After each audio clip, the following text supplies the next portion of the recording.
ինքը իրականում թնջուկ է բոլոր գործողությունների։ Չմոռանանք, որ տարին երբ որ սկսվում էր, նույն հունվար 2015-ի, մենք չենք պատկերացնում երևի, որ դեկտեմբերը նմանատիպ կլինի, բայց այնուամենայնիվ սկսվեց լարված, տոների հետ կապված, բոլորս հասկանում ենք 2015 թվականի խորհուրդը հայոց ցեղասպանության 100 տարելիցի հետ քանդիների հետ կապված եւ այդ իմաստով բոլոր էլեմենտները ամեն իր բաժինը բերում էր։ Հիմա տարածաշրջանում կա լարված իրավիճակ։ Հասկանալի է, որ նույն Թուրքիան փորձում է ուշադրությունը շեղելու եւ ինքը նաեւ իր այդպես ասած բարեկամին կամ գործընկերին խնդրում է, որ իրավիճակը լարի այնտեղ եւ հարցեր լուծեն։ Ադրբեջանի տնտեսական իրավիճակը շատ կտրուկ վատանում է, սկսած նավթի գների անկումից, դուրս եկած ներքին տնտեսական խնդիրներով։ Բացի դրանից չմոռանանք, որ ընդամենը մի քանի շաբաթ առաջներ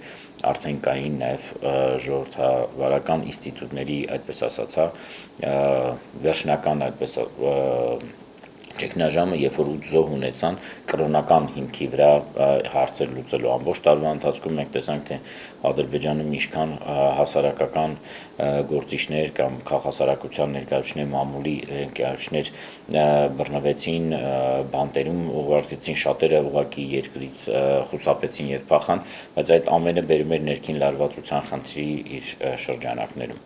Անհաջողությունը անհաջողության հետևից առաջի գծում։ Ես հպարտ եմ, որ մեր բանակը կարողացել է ամբողջ տարվա ընթացքում այնպիսի դաստիարակչական աշխատանքներ անել, որտեղ իրենք որևէ խնդրի լուծում չեն կարողացել ունենալ։ Փառք ու պատիվ մեր հերոսներին, որոնք անմահացան ամբողջ տարվա ընթացքում, մեր զել ուժով, որ կարողանանք միշտ իրենց հիշատակը բարդ պահել, մեր բոլոր վիրավորներին առողջություն են մաղթում եւ արագ ապաքինում։ Բանակը իր խնդիրը այնպես լուծեց, որտեղ ոչ Ալիևը, ոչ իրենց պաշտպանության նախարարը, ոչ մի այլ տեղում Ադրբեջանը չի կարողանում այլևս գլուխ գովալ նրանով, որ նայեք 5 միլիարդի զենք առնելով կամ չգիտեմ այսքան էլ ստեղից վերցնելով, այսքան բյուջե ունենալով, որը Հայաստանի նույնիսկ բյուջեից բարձր է, կարողանում է հարց լուծել։ Եվ այս ամենը բերում է մի իրավիճակի, որտեղ հասկանալի է, որ Ադրբեջանի համար ցանկացած խնդրի լուծումը դա միայն վիճակի առաջնագծում լարված պահելն է։ Այսօր նաև տեղի ունեցել, եթե չեմ սխալվում, մեր պաշտպանության նախարարության մամլոխոսնակի ցուցակը, որտեղ հարցումը շատ հետաքրքիր մի տեսակետ ասած առաջի գծում սպառել են իրենց այդպես ասած եղած զինատեսակները անցել են այլ խնդիրների։ Իրականում այս կոլացիան, եթե նայենք, սկսում է դիպուկահարներից, չէ՞ որ ունեցել ենք ժամանակ, որ նույնիսկ իրար պատմություն են պատմում, որ սիգարետներ էին փոխանցում, բայց դրանից հետո ունեցանք դիպուկահարներ, ունեցանք ամենօրյա կրակոցներ, իսկ հիմա արդեն ամենօրյա այդպես մեծ հրետանիներ են օգտագործվում կամ հրասարներ են օգտագործվում եւ ավելի հեռահար խոցման միջոցներ են օգտագործում։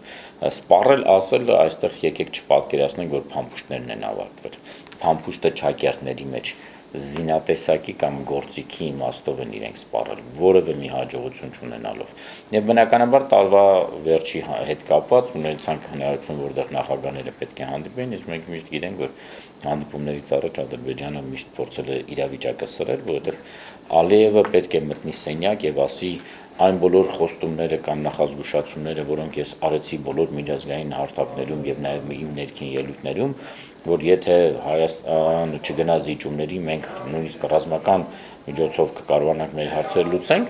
դա ապացուցվում է, որ ուղղակի փուչիկ է։ Ամբողջ տարվա ընթացքում ինքը հաջողություն չունեցավ։ Եվ գնալով այս խնդիրներից ելնելով ինքը պետք է այդ սենյակ գոնե մտներ, ասել, որ նայեք ի վերջո որ խոստանում եմ կարամ բան անեմ։ Բայց հասկանաք, հա մի բան, որ մամուլի համար հայտարարությունները կամ դիվանագիտական տեքստերը դա մի բան է։ Ես պատկերացնում եմ, որ այդ սենյակում նստած ժամանակ, երբ որ ինքը փորձի նմանատիպ միտք արտահայտի, բոլորը ասում են երիտասարդ ջան, տեսնում ենք, որ չես կարողանում ու չես անելու։ Դրա համար երբ որ մենք ասում ենք, որ դու պետք է հետ կանգնես դրանից, պետք է ընդունես այն սկզբունքը, որ կոնֆլիկտները լուծվելու են միայն խաղաղ միջոցներով, որ նույնիսկ ռազմական սպառնալիքը անընդունելի մոտեցում է եւ այլն, դու պետք է ընդունես, որովհետեւ դու դա չես կարողանում անել։ Եվ ինքը չունի որևէ մի արգումենտ վերելու, որ ասի չէ, ստացվում է իմ մոտ։ Դրա համար իմ տեսակետս պետք է լսեք։ Ի վերջո, բանակցությունների սեղանի շուրջ Ալիևը նորից մտավ ոչ թե բարձր դիրքով, այլ ցածր դիրքով եւ բնականաբար այս իրավիճակից ելնելով մարդիկ երբ որ կորցնում են հնարավորությունը, դառնում է մի քիչ անկառավարելի։ Այս պարագայում անկառավարելի է ոչ թե նրանով, որ իրեն չեն լսում կամ, չգիտեմ, ինքը դեռ չի կարողանում կառավարել, այլ իր էմոցիոնալ որոշումների մեջ է անկառավարելի դառնում։ Եվ բնականաբար ամեն անգամ եթե հանդիպումից առաջ լարում էին, առնվազն հանդիպման օրը եւ հանդիպումից մի քանի օր հետո ունենում էինք նվազում։ Այս անգամ նույնիսկ դա չտեսանք։ Մենք տեսանք, որ ինչպես հանդիպումից առաջ, նույն հանդիպման օրը, այնպես էլ հանդիպման օրից հետո նույն ոճով շարունակում է։ Փառք Աստծո, այս 2 օրը մենք չունենք զոհեր առաջնագծում, ինչը նշանակում է, որ նաեւ մեր բանակը համբացхан ճիշտ դասերն է կարողացել տալ այս մի քանի ժամանակները եւ միշտ պետք է շարունակի այդ ոճով։ Ինքներս պետք է գիտակցենք, մոտենում են տոներ, Ադրբեջանը չունի այլ գործիք անելու, փորձի մեր տոները հարամարելու եւ դրա համար մեր առաջնագծում պետք է լինենք բոլորը զգոն դուխով եւ կարողանանք ապահովենք այդ տոնակատարությունները։ Նույն վիճակն է լինելու հունվարի 6-ի շրջանակներում, հունվարի 28-ին, մեր բանակի տոնն կապակցությամբ։ Եվ դրանից հետո, եթե առաջ մի տեսակ կանխատեսելի էր ավելի շատ այս տեսակի միջոցառումների կամ օրերի հետ կապված իրենց ակտիվություն, ապա հիմա պետք է գիտակցենք, որ 365 օր, 366 օր, 364 օր այս տարվա, ասենք, խնդիրների հետ մենք միշտ ունենալու ենք այս լարված վիճակը, պետք է լինենք ամուր, պինդ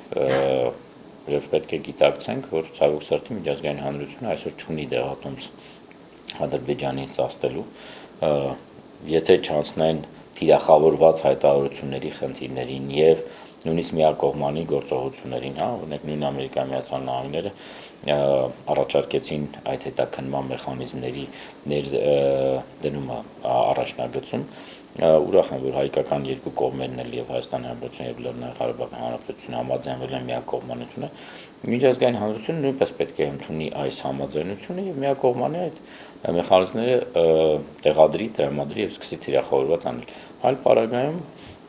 մենք հույսը պետք է դնենք միայն եւ միայն մեր վրա, ունենանք հզոր տնտեսություն, դրա վրա աշխատենք եւ զարգացնենք մեր ժողովրդական ինստիտուտները։ Առանց այդ երկու ուղղությունների մենք էլ պետք է գիտակցենք, որ չհասնենք այն իրավիճակի, որտեղ առաջնագծում նույնպես չունենանք համապատասխան զինատեսակները մեր շահերը պաշտպանելու համար։ Պարոն նաև անդրադառնալով Սերժ Սարգսյանի ելույթին ՀԱՊԿ-ի շրջանակներում եւ այնտեղ ինքը բավականին կոշտ ելույթ ունեցավ, նաև ՀԱՊԿ-ին որոշակիորեն մեղադրելով, որ որովհետև ձև չի արձագանքում ադրբեջանական ագրեսիային եւ նա նաև նշեց, որ ադրբեջանական կողմի դիվերսիաները, ագրեսիան ուղղված Հայաստանի Հանրապետությանը, դա ուղղված է ՀԱՊԿ մյուս պետություններին եւ նա նաև ակնարկեց, որ դա նաև դրսի ուժերի անմիջական, այսպես ազդեցության ներքո է արված։ Ձեր կարծիքն եմ ուզում իմանալ հայտարարության վերաբերյալ եւ նաև դեր տեսակետը։ Նայեք, սկսելով նորից այս տարվա սկզբից, հունվարից երբ որ վերցնում ենք, շատ ու շատ վերլուծաբաններ, քաղաքագետներ, փորձագետներ միշտ նշում են, որ այն լարվածությունը, որ սկսվել է հունվարից 2015-ից, կտևի մինչև ապրիլի 24-ը եւ Ադրբեջանը փորձելու է ինչ-որ չափով արջի ծառայություն կամ, չգիտեմ, ծառայություն այդ մատուցի Թուրքիայի խնդրանքներին, որ ապրիլի 24-ի շուրջ Հայոց ցեղասպանության տարելիցի միջոցառումների կողք, այդպես ասած, իրավիճակը լարի այնքան, որ մարդիկ չցանկանան գան Հայաստան, որևէ մեկը չգա այստեղ հայերի հետ միասին այդ ցավը չկիսի, դրա մասին չխոսի կամ խուսափեն ինչ-որ իրենց մոտ հայտարարություններ անելու կամ միջոցառումներ անելու։ Այնպես որ այն, որ տարածաշրջանում իրավիճակը լարվում է եւ Թուրքիան կարող է այդ դերակատարումը ունենալ, բնականաբար դա ընդունելի է, հասկանալի է, նույնիսկ ամբողջ տարվա ընթացքում մենք դրա մասին խոսացել ենք եւ դա միայն եւ միայն այսօրվա դրությամբ չի պայմանավորված, որ այդ հայտարարությունը անել։ Ինձ թվում է այս հայտարարությունը ավելի շատ սառը ցնցուղ էր, ես այդպես կանվանեի, սառը ցնցուղ նրան, որ նույն ՀԱՊԿ-ի ղեկավարությանը հիշեցեցին ուղղակի ՀԱՊԿ-ի կանոնադրությունը, գիտակցելով, որ եթե հարվածում են մեկի տարածքին, դա հարված է բոլորին։ Մնացածը սիրուն ձևակերպումներ էր այդ մայրաքաղաքների անունները նշելով եւ այլն, որը երևի կօգներ մարդիկ գիտակցեն ինչի մասին է խոսքը գնում, բայց իմ համար ամենակարևորը այս հայտարարության մեջ այն իմաստով էր սառցնցուղ, որ օգտագործվեց ՆԱՏՕ-ի հետ համեմատության խնդիրը, բերվեց այդ նույն օրինակը հենց նույն Թուրքիայի հետ կապված եւ նույնիսկ բերվեցին այն խնդիրը, որ բոլոր աշխարհում գիտեն, որ Հունաստանն ու Թուրքիան ունեն ցկվածաբեր, բայց նույնիսկ Հունաստանն այս բարակերպանից եւ նշելով, որ հասկանալով, որ դուք ինչքան էլ սիրեք Թուրքիային կամ Ադրբեջանին, այնուամենայնիվ եթե մենք կոլեկտիվ կազմակերպություն ենք անվտանգության եւ դա թղթի վրա կազմակերպություն չի, ապա առնվազն հայտարարությունների մակարդակով պետք է անել, որովհետեւ այն որ ասենք վերցնեք հեռախոսը զանգեք եւ հետաքրքրվեք այստեղ հասկանալ է որ վաղը Նազարբայևը չի վերցնելու հեռախոսը զանգի ասի վայ գիտեք այդ ինչ է այդտեղ կատարվել կամ ինչ որ մտահոգության խնդիր է լինելու որտեղ միշտ էլ մենք երբ որ բարձրացնում ենք փորձագետներով եւ կամ չգիտեմ այլ քաղաքական գործունեով խնդիրը որ հապկը ուղղակի որևէ իր խնդիրները չի լուծում, հակառակը մեզ այն բացատրում, դե հասկանում եք շահերը ինքը երկկողմանի ավելի շատ խնդիրներով աշխատում, ինչ ակնկալենք, այո, ինչ ակնկալենք, եթե նույն քո կոլեկտիվ անվտանգության գործընկերները չեն այցելում ապրիլի 24-ին, հա, այդ կարևոր օրը Հայաստան։ Բայց այդ նույն ժամանակ կարող են գնան Վրաստան կամ չգիտեմ Թուրքիա այդ օրերի հետ կապված։ Հասկանալը մեծ ակնկալիք չկա, որ վաղը կփոխվի։ Ըստ իս ամենակարևոր մեսեջը այն էր, որ Մոսկվայում, որտեղ մենք բոլորս հասկանում ենք, որ Ռուսաստանն այսօրվա դրությամբ ունի շատ, այդպես ասած, սառը հարաբերություններ նույն ՆԱՏՕ-ի հետ, օրինակ է բերվում ՆԱՏՕ-ն։ Հետևում է ամբողջ օրը նաև սոցիալական կայքերում տարբեր մեկնաբանությունների, գիտեք, մի հատ հետաքրքիր բան էի կարդում, որտեղ շատերը ասում են, եթե Պուտինը իր օքեյը չտար այս տեսակի հայտարարություն, ինձ չի թվում, թե Պուտինը այն մարդն է, որը ցանկացած հայտարարության համաձայնություն տալու հետ կապված այնուամենայնիվ կընդուներ ՆԱՏՕ-ին օրինակ բերելու խնդիրը։ Այսօր ինքն է ամենաառճակատվածը հենց այդ կառույցի հետ։ Տարբեր օրինակներ կարելի է մտածել, բայց երբ որ բերում են այդ օրինակը եւ նույն հապկին կամ բերում են օրինակ, որ այդ ՆԱՏՕ-ի վարքագիծը նայեք եւ մենք այդպեսին պետք է դառնանք։ Դա ոնց որ թե ամենամեծ սառցնցումներ հենց նույն հապկին եւ նույն մեր գործընկեր Ռուսաստանին բացատրելու, որ առաջինը քեզանից պետք է սկսես։ Հենց դու պետք է այդ վարքագիծը ցուցաբերես բոլորի մնացածի հանդեպ, որտեղ նրանից հետո բոլորս միասին միանանք եւ փորձենք նույն ասենք սուբ 24-ի համար շատ արագ ու ճիշտ ձևով արձագանքելու։ Իսկ ռուսական կողմը այս դեպքում համարժեք պատասխան նույն Պուտինը չի տա Սերժ Սարգսյանի ելույթի հենց այդ հատվածի վերաբերյալ։ Ասենք ինչ պատասխան պետք է տա, պետք է ասի մենք լավ ենք անում։ Նայեք, վերաբերմունքի փոփոխության խնդիրը այսօրվա դրությամբ մենք մի բան պետք է գիտակցենք։ Մեր տարածաշրջանում ցավոք սրտի շատ ժամանակ այդ վերաբերմունքները եղել են երկար, երբ որ նույն Ռուսաստանն ու Թուրքիայի հետ ինչ-որ շատ ջերմ հարաբերությունների մեջ էր։ Հա, ասենք կամ նույն շատ ժամանակ զենքը վաճառում էր Ադրբեջան։ 2 տարուց ավել է բոլորս խոսում ենք դրա մասին, ուրախ եմ, որ 1 տարի է արդեն նաև Հայաստանի բոլոր պետական այրերը նույն Սերժ Սարգսյանը լրագրողների հետ հանդիպման ժամանակ հայոց ցեղասպանության միջոցառումներին նվիրված դրա մասին ասեց Էդվարդ Նալբանդյանն է դրա մասին խոսել Լատինական Ամերիկայում տված հարցազրույցում, այնտեղ ազգային ժողովում են բոլորս դրա մասին բարձրացան հենց նույն ռուս գործընկերների հետ Մոսկվայում եւ այլ հապկի միջոցառումներին արդեն բոլոր մեր հայկական տարբեր պաշտոնյաները դրա մասին խոսում էին։ Եվ ոնց որ թե արձագանքներ չկար, եւ ռուսական կողմը մի տեսակ վերաբերում էր, թե դա բիզնես է։ Այնուհետ փորձեցինք բացատրել, որ այս բիզնեսը